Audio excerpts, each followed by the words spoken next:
Hello everyone, so I have an interesting update here on the Ursa Major, a Russian cargo ship of the Shadow Fleet which sank in suspicious circumstances on December 23rd last year, and is seen in the video and photo playing now. As a recap on this incident, on December the 22nd, Spanish maritime authorities noticed the vessel losing speed and listing without explanation. A distress signal was transmitted on December the 23rd, with Spanish rescue units finding the ship tilting. The captain claimed a mechanical failure. I'm going to get to what happened to it in just a moment though. But shortly after the incident, there were reports of detonations inside the ship itself said to be placed charges. Shortly after, the Russian ship Ivan Gren, which was a transport vessel, arrived, demanding control of the site and launching flares, speculated to be to disrupt satellite surveillance. Shortly after, the Ursa Major disappeared from the surface. Spanish seismographs recorded underwater explosions and the ship sank to a depth of 2,500 meters. A few days later, the Russian vessel Yantar, which was capable of deep sea recovery, arrived, possibly in an effort to retrieve or destroy sensitive equipment. Now, the interesting part of the investigation. So, the Spanish investigation has brought up some interesting information and it was shared by the United 24 media today. First, they declared that the ship was likely bound for Vladivostok, heading from St. Petersburg, carrying undeclared nuclear reactor components, likely bound for North Korea. The ship's manifest listed only empty containers and port equipment, but aerial images revealed two large undeclared containers at the stern, with Spanish authorities identifying them as being housings for BM-4SG nuclear reactors. Now, these reactors are used to power Russia's nuclear submarines, so Russia sending these to North Korea to help completion of their own nuclear submarines, either to be used in them directly or for North Korea to study and make copies of, possibly. Russia concluded the shipment was due to arrive eventually at the North Korean port of Rason, which lacks the infrastructure needed to handle such cargo without specialized cranes.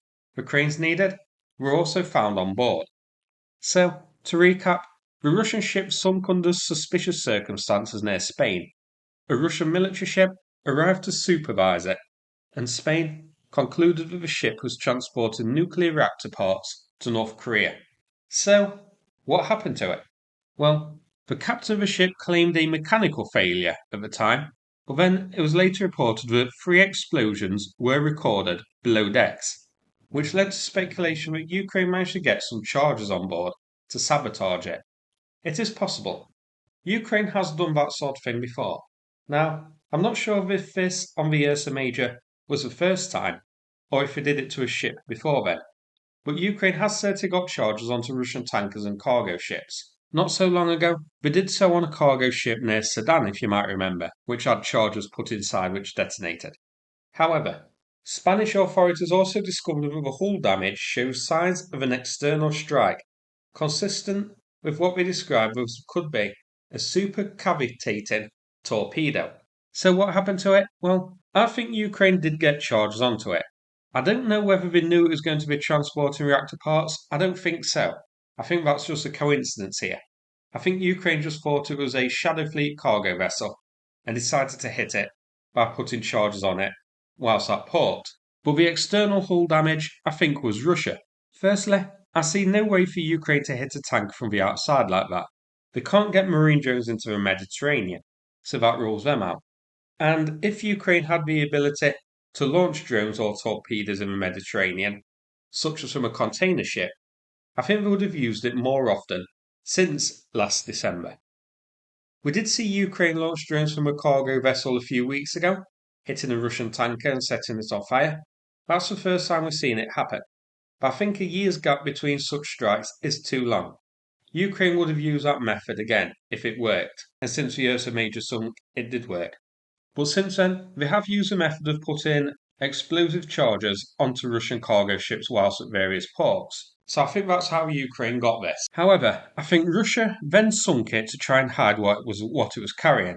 Now, the Ivan Gren is a landing ship that doesn't carry armaments, but it does carry helicopters which could potentially launch torpedoes, or they could have used frogmen or similar to place charges on the side of a vessel below the waterline in order to sink it.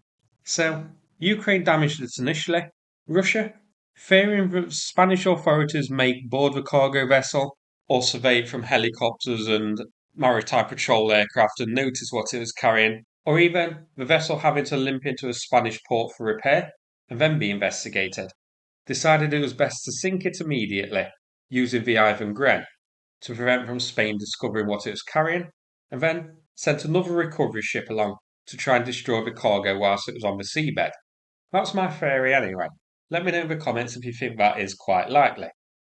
So, not much else to discuss here, but definitely an interesting incident here, and I hope you found the video interesting. Thanks so much, and take care everybody.